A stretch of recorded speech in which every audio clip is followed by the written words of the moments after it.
Voilà, l'actualité sportive à présent. Nous recevons sur ce plateau Cheikh Tidiane Diaw. Bonsoir. Bonsoir Ndeye Fatou. Alors, avant de connaître le championnat de la Ligue européenne, nous en venons chez nous, la Ligue des champions, ici au Sénégal. Au Sénégal, avec la dernière journée donc de la Ligue professionnelle de football, on connaît les deux qualifiés pour les playoffs de la poule A. Il s'agit de Djambar qui est venu à bout de Yakar 3-1. L'autre équipe qualifiée pour les playoffs, c'est le champion en titre, Uzo large vainqueur. Uzo large vainqueur devant Duc qui était également concerné, donc 3-0. Donc on connaîtra demain le tableau complet de ces playoffs. Il y a 3 équipes qui sont concernées dans la poule B. Donc ça va se décider entre le Casa Sport, Niaritali et Djaraf. Casa Sport donc qui se déplace demain à Mour pour affronter Tourekunda. Le Djaraf qui va jouer contre Yego, ce sera au stade Léopold Sédar Senghor. Et puis Niaritali qui va jouer contre l'AS Douane, ce sera au stade Demba Diop, donc demain dimanche à partir de 17h. Nous parlons toujours de football avec la Ligue 2, donc l'Olympique de Ngor qui rejoint l'élite du football sénégalais après 26 ans après son dernier passage. Donc c'était en 1986. Et de quelle manière, puisque les Ngorois ont atomisé l'équipe de Etix, donc 7-1. Le président du club, Rémi Juteux, très heureux, décline ici ses ambitions. Mais avant, on écoute l'entraîneur, il s'appelle Sidat Dian, des propos recueillis par Abdoul Aziz Ndiaye et Mardieng. L'adversaire était venu pour jouer un résultat. Mais nous, je sais que techniquement, on avait les moyens de réussir cette mission-là. C'est pour cela qu'on les a poussés à pousser. À la mi-temps, on était à 2-0. À la deuxième mi-temps, on s'est profité pour vraiment faire le maximum, d'escorer l'adversaire pour avoir le bon résultat. C'est la fierté de tout un village ici qui se retrouve dans l'élite après 26 ans de disette.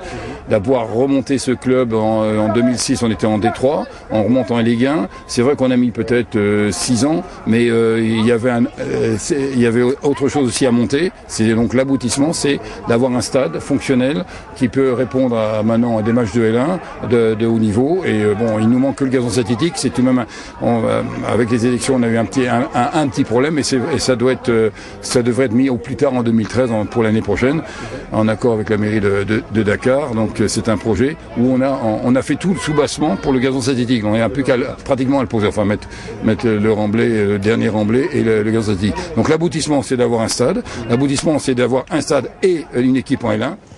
Rémi Juteux, donc le président de l'Olympique de Ngor, qui va accéder donc à la première division. Pour ce qui concerne l'autre équipe qui va accompagner l'Olympique de Ngor, il va falloir attendre encore, puisque le match Stade de Mour Port Autonome de Dakar n'est pas allé à son terme. Le match donc qui a été interrompu par des bagarres. Tout de même, ballottage très très favorable pour l'équipe du Port Autonome de Dakar qui peut se satisfaire d'un match nul pour accéder à la première division. Nous parlons toujours football avec le staff technique national des Lions du Sénégal qui vient de publier une liste de 29 joueurs en direction du match amical contre le Maroc. Dans les buts, donc, nous avons Khadim Gaye, le gardien de la Linguère de Saint-Louis, Bouna Koundoul, qui évolue désormais à Vassan, Ousmane Mané de Djambar en défense, Lamine Sané des Girondins de Bordeaux, Pape Gueye qui évolue au Métalliste Kharkov, c'est en Ukraine, Abdoulaye Ba de l'Académica Coimbra, Karamboy de Tromsø, Assamanda aussi de Niaritali, Jacques Noudou Fati de Sivasspor, c'est en Turquie, Pape Ndiaye Souaré de Lille, Chermbeng de Toulouse et puis Victor Bigna de Sandefjord, c'est en Norvège.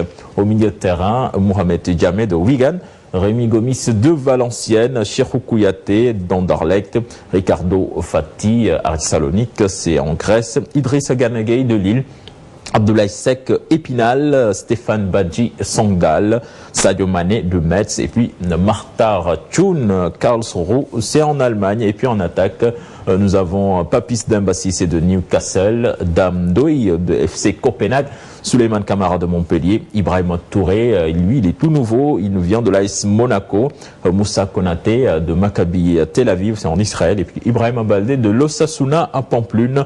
Vous noterez les absences d'Issiardia, Moussasso, Dembaba et Mamadou Niang, qui a annoncé sa retraite internationale. Donc pour rappel, les Lions du Sénégal qui vont rencontrer le Maroc le 26 mai prochain à Marrakech en match amical.